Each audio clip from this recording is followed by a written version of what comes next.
O'zbekistonda ilonlar va choylar tobora ko'proq odamlarning uylariga kirib bormoqda. Turli hududlar aholisi hovlilarda va hatto uylarning ichida paydo bo'lgan bu kutilmagan mehmonlar aks etgan videolarni tobora ko'proq e'lon qilmoqda. Havo haroratining keskin ko'tarilishi sababli ilonlar, chayonlar va boshqa sovuqqon hayvonlar faolroq bo'lib, salqin joylar va suv izlay boshlaydi. Shu sababli ular hovlilar, xo'jalik binolari, ombor va turar joylarga kirib qolishi mumkin. Mutaxassislar fuqarolarni ayniqsa issiq kunlarda ehtiyotkor bo'lishga chaqirmoqda. Oyoq kiyim yoki kiyimlarning kiyishdan oldin ularni diqqat bilan tekshirish tavsiya etiladi.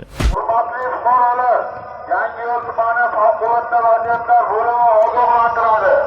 Joriy yilning 13-iyul kunidan 17-iyul kuniga qadar havo harorati 44 gradusdan 46 gradusgacha ko'tarilishi kutilmoqda.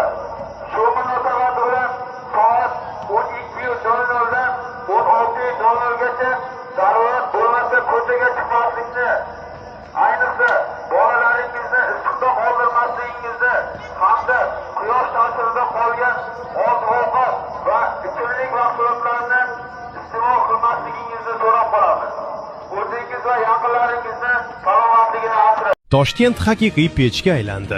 Avtomobil datchiklari quyosh ostida allaqachon +55 daraja Selsigacha haroratni ko'rsatmoqda. Poytaxtdagi jazirama shunday darajaga yetdiki, asfalt oyoq ostida qizib ketmoqda. Avtomobillar esa bir necha daqiqada haqiqiy saunaga aylanib qolmoqda. Issiqdan qutulish uchun bolalar kanal va ariqlarda cho'milmoqda. Ayrim hovlilarda esa yong'in o'chirish mashinalari suv sepib, havoni biroz sovutishga yordam bermoqda. Ba'zi masjidlar yonida esa mehribon fuqarolar odamlar issiqni yengilroq o'tkazishi uchun hududni o'zlari suv bilan namlamoqda. Eng issiq soatlarda quyosh ostida uzoq vaqt qolmaslikka harakat qiling. Bosh kiyim taqing va ko'proq suv iching. Diqqat, tezkor xabar. Bugun soat 11:00 dan 17:00 ga qadar ko'chaga chiqmaslikni tavsiya etishmoqda Jahon Sog'liqni saqlash tashkiloti.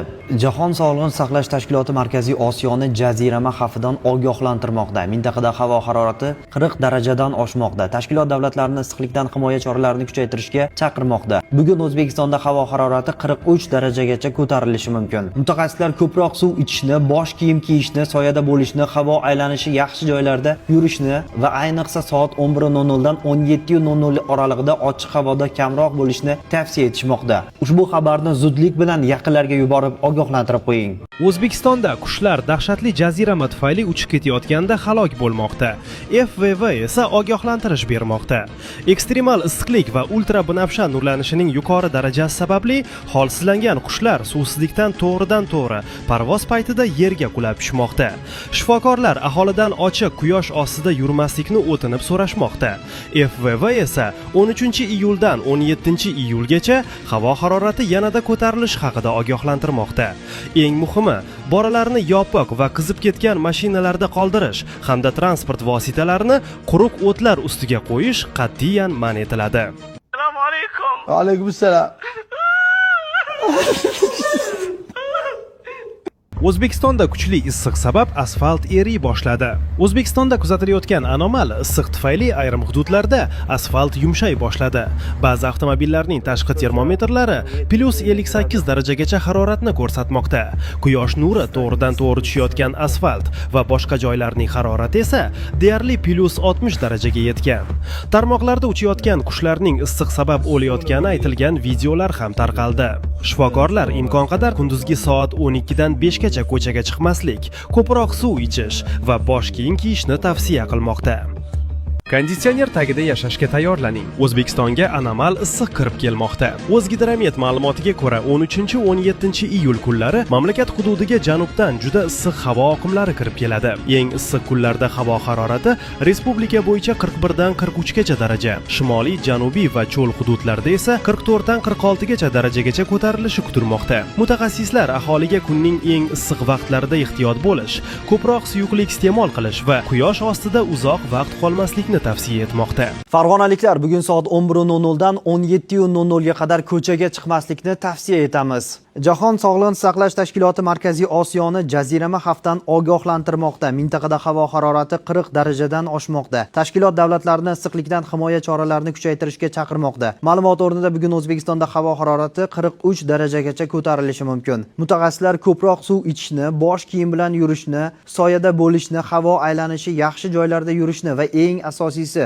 soat 11:00 dan 17:00 lar oralig'ida ochiq havoda kamroq bo'lishni tavsiya etishmoqda. Ushbu xabarni zudlik bilan yaqinlarga yuborib ogohlantirib qo'ying.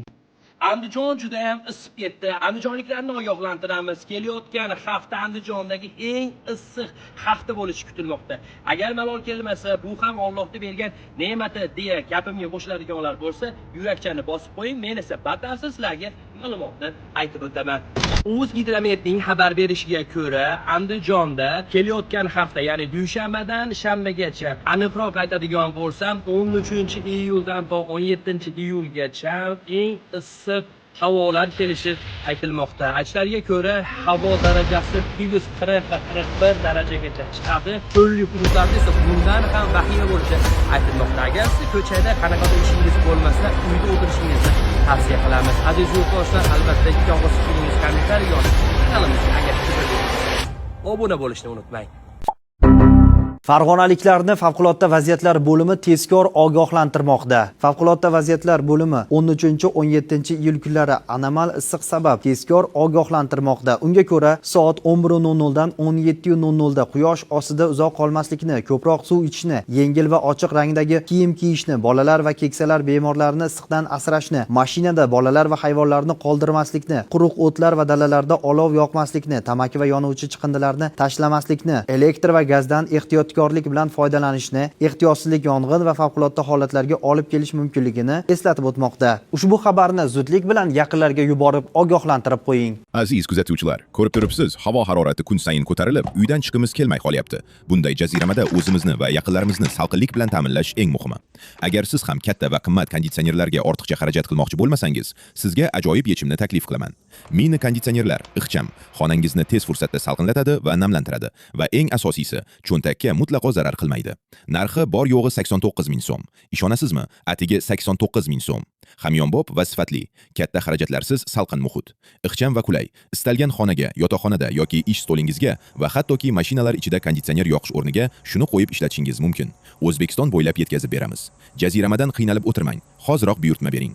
Buyurtma berish uchun kanal biosidagi havola link orqali o'ting, ism, telefon raqam va hududni tanlab buyurtma berish tugmasini bosing va uyingizgacha yetkazib beramiz. Butun O'zbekiston bo'ylab yetkazib beramiz. Shoshiling, mahsulot soni cheklangan.